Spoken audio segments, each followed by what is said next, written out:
ஹரே கிருஷ்ணா. ஓம் நமோ பகவத்தே வாசுதேவாய. நாராயணம் நமஸ்கிருத்யம் நரம் சைவ நரோத்தமம் தேவீம் சரஸ்வதீம் யாசம் ததோ ஜெயம் உதீரயேத். நஷ்டப்ராயேஷு அபத்ரேஷு நித்யம் பாகவத சேவையா பகவதி உத்தமஸ்லோகே பக்திர்பவதி நைஷ்டகி. முகம் கரோதி வாச்சாலம் பங்கும் லங்காய தேகிரிம் யத்கிருபா தமகம் வந்தே ஸ்ரீகுரும் தீனதாரிணம் பரமானந்த மாதவம் ஸ்ரீ சைத்தன்ய ஈஸ்வரம். ஹரே கிருஷ்ணா. ஸ்ரீமத் பாகவதம் ஸ்கந்தம் 7 அத்தியாயம் 14 சிறப்புடைய இல்லற வாழ்வு என்னும் தலைப்பில் பதம் 8.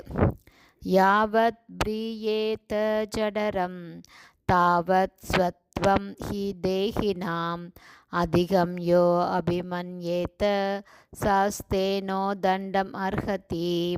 டிரான்ஸ்லேஷன்: உடலையும் ஆத்மாவையும் இணைத்து வைத்திருப்பதற்கு எவ்வளவு சொத்து தேவைப்படுகிறதோ அவ்வளவுக்கு மட்டுமே ஒருவன் உரிமை கொண்டாடலாம். பர்பட் பை ஷில பிரபாத். ஜெய் ஷில பிரபாத். ஹரே கிருஷ்ணா. இதோட எக்ஸ்பிளனேஷன் போன ஆடியோவில் பாதி பார்த்துருக்கோம். பேலன்ஸ் இப்போ பார்க்கலாம். அதிக செல்வத்தை உடையவர்கள் கிரகஸ்தர்கள் பகவான் ஸ்ரீகிருஷ்ணரின் ஆலயங்களை கட்டுவதற்காகவும் ஸ்ரீமத் பகவத்கீதையை அல்லது கிருஷ்ண உணர்வை உலகம் முழுவதிலும் பிரச்சாரம் செய்வதற்காகவும் நன்கொடைகள் கொடுக்க வேண்டும். ஸ்ருண்வன் பகவதோ அபீக்ஷ்ணம் அவதார கதாமிர்தம். சாஸ்திரங்களில், அதாவது புராணங்களிலும் பிற வேத இலக்கியங்களிலும் பகவான் ஸ்ரீகிருஷ்ணரின் திவ்யமான லீலைகளை விவரிக்கும் வர்ணனைகள் பல உள்ளன. அவற்றை அனைவரும் திரும்ப திரும்ப கேட்க வேண்டும். உதாரணமாக, நாம் ஒவ்வொரு நாளும் முழு பகவத்கீதையையும், அதாவது 18 அத்தியாயங்களையும் படிப்போமானால் ஒவ்வொரு முறையும் புது புது விளக்கங்களை அதில் நம்மால் காண முடியும். இதுவே திவ்யமான உன்னத இலக்கியத்தின் தன்மையாகும்.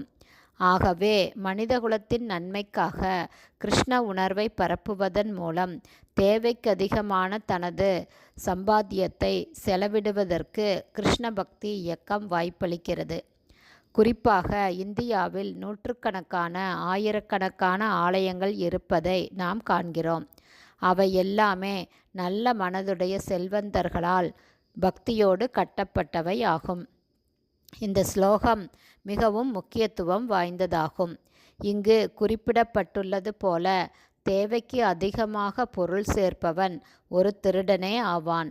அவன் இயற்கை சட்டங்களால் தண்டிக்கப்படுவான்.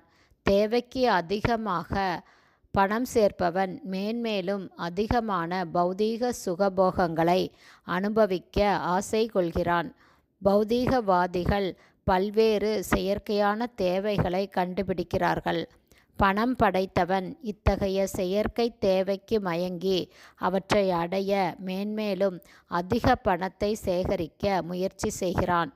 இது நவீன பொருளாதார முன்னேற்றத்தை பற்றிய ஒரு கருத்தாகும். அனைவருமே பணம் சம்பாதிப்பதில் ஈடுபட்டு உள்ளனர். அந்த பணம் வங்கியில் சேமித்து வைக்கப்படுகிறது. பிறகு வங்கி அதை பொதுமக்களுக்கு கொடுக்கிறது. முடிவற்ற செயலிடும் இந்த சக்கரத்தில் மேன்மேலும் அதிகமான பணத்தை சேகரிப்பதிலேயே அனைவரும் ஈடுபட்டு உள்ளனர்.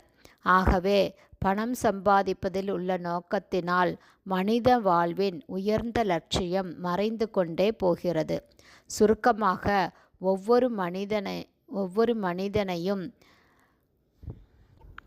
இப்படி தேவைக்கு அதிகமாக பணத்தை சேர்க்க ஆசைப்படும் ஒவ்வொரு மனிதனுக்கும் இயற்கை சட்டங்களால் அளிக்கப்படும் தண்டனை பிறவி சக்கரத்தின் மூலம் நிறைவேற்றப்படுகிறது. பௌதீக ஆசைகளை நிறைவேற்றி கொண்ட முழு திருப்தியுடன் ஒருவரும் மடிவது இல்லை. ஏனென்றால் அது எப்போதுமே சாத்தியமாகாது.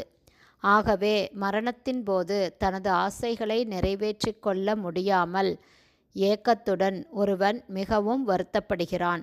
திருப்தியடையாத தனது ஆசைகளை நிறைவேற்றி கொள்வதற்கு மீண்டும் இயற்கை சட்டங்களால் அவனுக்கு மற்றொரு உடல் கொடுக்கப்படுகிறது.